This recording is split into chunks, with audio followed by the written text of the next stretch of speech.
Terimalah salam di dalam Dharma, Namo Sang Yang Adi Budaya, Namo Buddhaya. Namo Buddhaya. Bapak Ibu, saudara sekalian dimanapun Bapak Ibu berada, rutin kita bersama di tempat penitipan abu jenazah di Mawiara Mojopahit ini, kita melakukan pelimpahan jasa dengan satu tujuan membantu para leluhur sekiranya ada yang belum terlahir di alam surga atau mencapai pembebasan.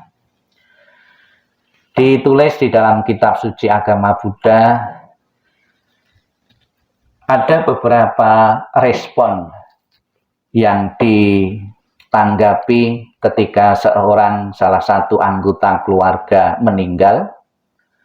Pada umumnya, pada kebanyakan orang atau keluarga, begitu ditinggal kematian atau salah satu anggota keluarga meninggal dunia, keluarga yang masih hidup, yang berada di lingkungan sekitarnya, yang pernah bergaul sekian lama dengan yang telah meninggal, pasti akan menimbulkan duka yang mendalam, penderitaan yang mendalam, menimbulkan ratap tangis, kesedihan yang mendalam dan begitu lama.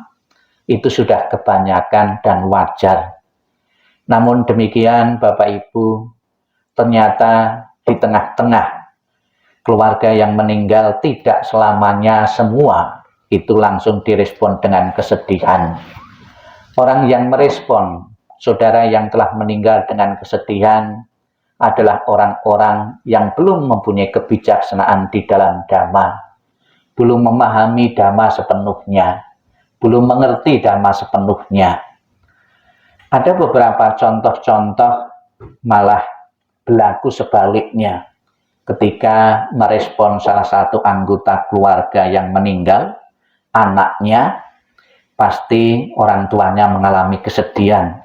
Tapi dalam cerita kitab suci ini, justru seorang ayah yang baru saja ditinggal kematian anaknya, justru dengan legowo, dengan menerima, karena telah memahami hukum-hukum kesunyataan, telah memahami hukum kebenaran, bahwa manusia harus tunduk pada kematian siapapun orangnya.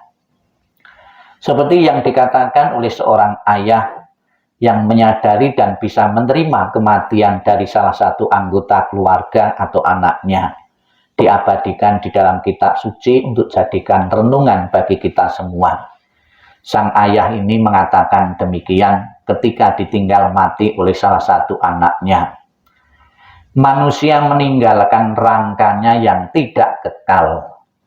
Apabila kesenangan hidup telah berlalu sejenak, sebagaimana seekor ular biasa selalu membuang kulitnya yang telah rusak, kawan-kawan tak dapat menyentuh abu seorang yang mati.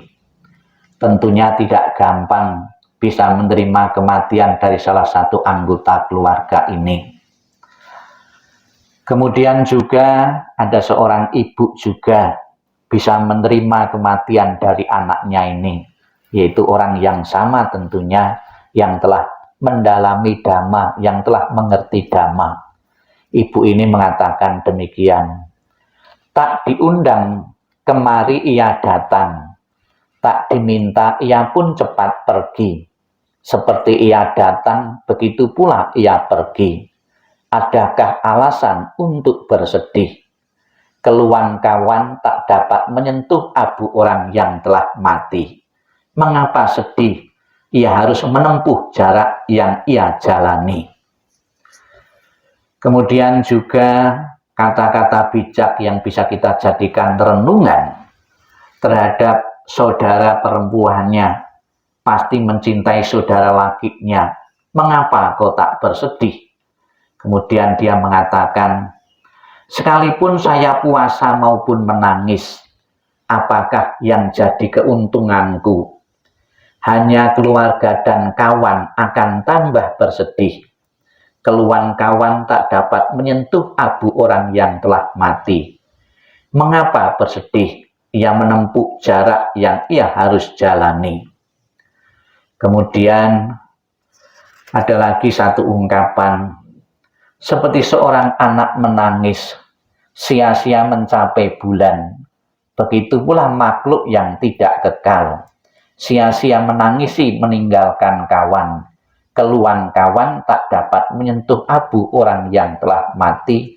Mengapa sedih yang menempuh jarak yang telah jalani. Kemudian juga mengatakan, guci tanah yang pecah, siapakah yang dapat memulihkannya? Begitu juga menangisi yang telah mati, sia-sia kami lakukan. Keluhan kawan tak dapat menyentuh abu orang yang telah mati. Mengapa sedih yang menempuh jarak yang harus dijalani. Apa yang baru saja kita baca dan kita dengar ini adalah ungkapan-ungkapan bijaksana orang yang mengerti dhamma, orang yang menyadari tentang hakikat kehidupan. Siapapun yang pernah dilahirkan pasti akan mengalami kematian. Semoga Bapak Ibu sekalian, dimanapun Bapak Ibu berada, mungkin dari sekian keluarga yang abu maupun fotonya dititipkan di sini, yang belum bisa menerima sepenuhnya kepergian orang-orang terdekatnya, kami berpesan sesuai dengan pesan Sang Buddha dan para bijaksana, segeralah bisa menerima seperti apa yang dikatakan oleh seorang ayah yang baru saja ditinggal kematian oleh anaknya ini. Sangat bijak sekali bahwa kesadaran roh manusia terus-menerus berpindah dari satu kehidupan yang lain.